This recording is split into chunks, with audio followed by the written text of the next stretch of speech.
ఏమి స్మాల్ గా మీకు అందిస్తున్నాను. మా ఛానల్ లైక్ చేయండి, షేర్ చేయండి, సబ్స్క్రైబ్ చేసుకోండి. మరిన్ని విషయాలు మా వీడియో చూడండి. మా కడప టౌన్ దగ్గర నుంచి మన తిరుపతి వెళ్లే రూట్ లో ఒంటిమిట్ట దేవాలయం వస్తుంది. ఆ దేవాలయము అనగా కోదండ రామాలయం. ఇక్కడ ఒకే శిల మీద సీత, రాముడు, లక్ష్మణుడు ముగ్గురు కలిపి ఒకే శిల మీద మలిచినారు. అందుకు ఇక్కడ హనుమంతుడు లేని గుడి అంటే ఒక్క మన ఒంటిమిట్ట టెంపుల్లోనే హనుమంతుడు ఉన్నాడు. మరియు ఈ ఏకశిల దాని కారణంగా అందుకు మనకు ఒంటిమిట్టను ఏకశిల నగరం అని పిలువబడుతుంది. ఇక్కడ కాలక్రమేణంగా నిదానంగా రామువారికి ఎదురుగా హనుమంతుని ప్రతిష్ఠించాలని చుట్టుపక్కల ఊర్ల వాళ్ళు అందరూ మొత్తం ఆలోచించి ఇక్కడ రాముని పెట్టాలనేసి రాముడికి ఎదురుగా హనుమంతుని అని ఇప్పుడు మన రాముల వారి టెంపుల్ ఎదురుగా హనుమంతుని టెంపుల్ నిర్మించినారు. ఈ హనుమంత్ టెంపుల్ ఎదురుగానే ఉంటుంది. ఈ గుడి పక్కన చుట్టుపక్కల వచ్చేసి అన్న సత్రాలు మా ఉంటాయి. ఇక్కడ మనం ఏమైనా మనం అన్నదానం తిన్నాక మనకు ఒకవేళ మన దగ్గర అమౌంట్ ఉండిందంటే అమౌంట్ మన తోచేంత అన్నదానానికి అమౌంట్ ఇవ్వచ్చు. ఒకవేళ మనకాడ అన్నం భోజనం చేసినాక మన జేబులో ₹1 నేల ఇచ్చేయచ్చు. మనం రూపాయి, ₹2 అనే ఎలాంటి టెన్షన్ అవసరం లే. మనము తిన్నాక ₹1 ఇచ్చేసాలు. రూపాయిని, ₹2 ఏమంటే మనము అది దేవుడి ప్రసాదము. అది టెంపుల్ అది కాదు, ప్రైవేట్ వాళ్ళది. కానీ టెంపుల్కు చుట్టుపక్కల అంతా నడుపుతున్నారు. అందుకు మనం బుద్ధి పెడంతా ఒకవేళ ఏం లేకుండా ఏం పర్వాలేదు. మరొకటి వచ్చేసి మన తెలంగాణ, ఆంధ్ర ఒకటిగా ఉన్నప్పుడు ప్రతి ఒక్కరు భద్రాచలం వాల్యూ ఇస్తున్నారు.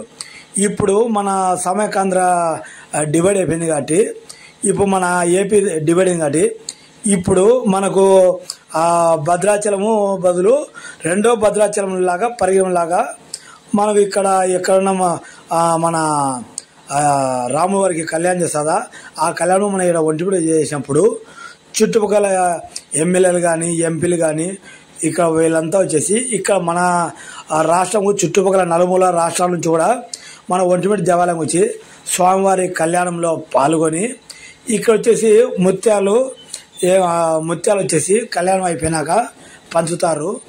మీరు ఎవరైనా సరే ఇక్కడ స్వామివారికి కళ్యాణంలో పాల్గొనాలంటే ఇక్కడ మన ఒంటిమిట్ట దగ్గర వచ్చేసి మీరు టికెట్ డీటెయిల్స్ అన్నీ ఇక్కడ టెంపుల్ అయిపోయింటే వాళ్ళు టికెట్లు మీకు అందజేస్తారు. ప్లస్ మళ్ళీ ఇప్పుడు కళ్యాణంకు పాతకాలంలో గుళ్ళో చేస్తారు. ఇప్పుడు గుడిలో లేకుండా కొద్దిగా బయట పక్క బాగా విశాలమైన ప్లేసులో బాగా గాలి గిలి వచ్చేట్టుగా పెట్టి ఒక పెద్ద షెల్టర్లా తయారు చేశారు. ఆ షెల్టర్లో సీతారాముల కళ్యాణం కూడా బ్రహ్మాండంగా చేస్తారండి. ఇప్పుడు అక్కడ కళ్యాణం చేసే చోట కూడా ఒక పెద్ద హనుమంతుడిని ఇంచుమించు అంటే మన తిరుమలలో హనుమంతుడు ఉన్నదా అంతను కాస్త కొద్దిగా పెద్దది హనుమంతుడి విగ్రహం కూడా నిలబెట్టారు. మీరు అట్లా హనుమంతుడి దర్శనం చేసుకోవచ్చు, అక్క కళ్యాణం దగ్గర దర్శనం చేసుకోవచ్చు. కళ్యాణం అయిపోయినాక ఇక్కడ మనకు అన్నదానం ఉంటుంది, అన్నదానం చేయొచ్చు.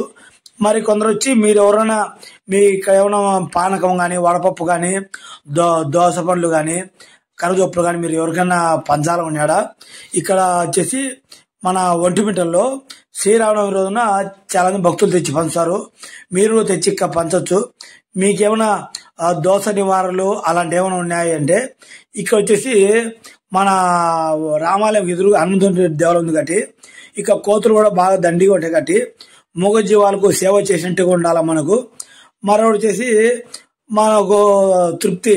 అందుకు మనం ఏం చేయాలి, కోతులకు అరటి పండ్లు కానీ, బిస్కెట్లు కానీ, బొరుగులు కానీ ఇక వీటికి మనం పెట్టామంటే మనకు ఆ రాముడి దీవెనలు లభిస్తాయి. ప్లస్ మన టెంపుల్గా పెట్టి ఉంటుంది. మన పిల్లలు కూడా మనం ఈ టైం పెట్టడం వాళ్ళు చూసి అవి తినడంలో వాళ్ళు ఆనందపడతారు. టెంపుల్ దర్శించుకొని ప్రపంచంలోనే ఏకశిలా నగరం అంటే మన నగరమే. ఇక్కడ వచ్చేసి పురాతనమైన రాతి కట్టడాలు. ఇప్పట్లో ప్రతి ఒక్క కట్టడాలు సిమెంట్తోనే కడుతున్నారు. అవి క్వాలిటీ లేవు.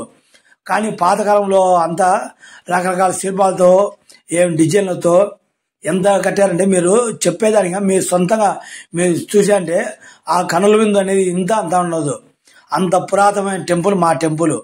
ఈ టెంపుల్ గోపురం కూడా అత్యంతగా భారీ ఉంటుంది. ఇక లోపల వచ్చేసి కంప్లీట్ మీరు చూసారంటే మీరే ఆశ్చర్యపోతారు. మర్రౌడ్ చేసి ఇక్కడ టెంపుల్ బయట కూడా తేరు ఉందండి. ఈ తేరు ఉత్సవంలో మీరు ఎవరైనా పాల్గొనాలంటే వచ్చి ఇక్కడ పాల్గొండి. అంటే ఈ తేరు లాగే వారికి ప్రత్యేకత ఏమంటే వాళ్ళకు ఏమైనా కష్టాలు ఉండేటి స్వామివారు మీరు ఆ తేరు లాగిన దానికి మీ కష్టాలు అనేది స్వామివారు మీ కష్టాలు బయటికి లాగేస్తారు అనేది ఇక్కడ విశిష్టత ఉంది. అందుకు మీకు ఏమైనా చిన్న చిన్న ప్రాబ్లమ్స్ ఉన్నాయా ఇక స్వామివారి తేరు లాగినంటే మీ కష్టాలు స్వామివారు లాగేసుకుంటాడు.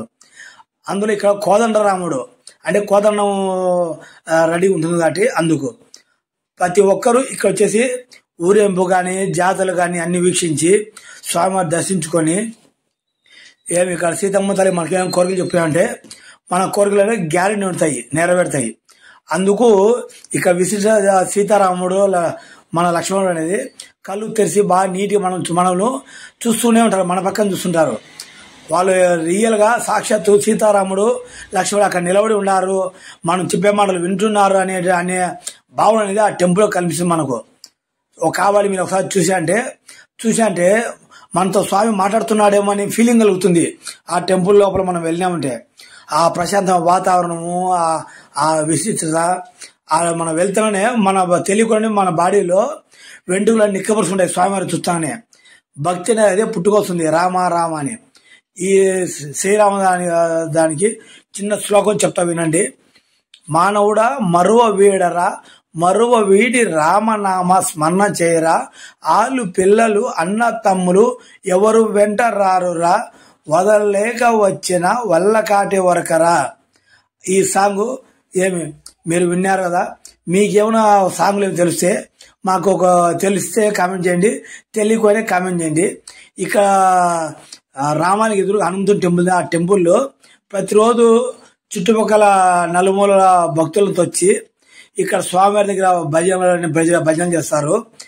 ఏమి మీరు ఎవరైనా భజన చేయాలన్నా భజన వినాలన్నా ఇక్కడ వచ్చి వినడం వలన హనుమంతు దగ్గర మీకు ఏమైనా చిన్న చిన్న దోషాలు ఉన్నాయా పోతాయి, మనసు ప్రశాంతమవుతుంది. ఇక్కడ వచ్చేసి భక్త ఆంజనేయ స్వామి అంటారండి. ఇక్కడ టెంపుల్ కు ఎదురుగానే ఉంది, వచ్చి దర్శించుకోండి. మళ్ళా మీకు టీటీడీ వాడి జలప్రసాదం కూడా ఇక్కడ ఉంటుందండి. జై సీతారామాంజనేయ, జై జయ రామ, జానకి రామ, పావన్ రామ, పటాభి రామ. మా ఛానల్ లైక్ చేయండి.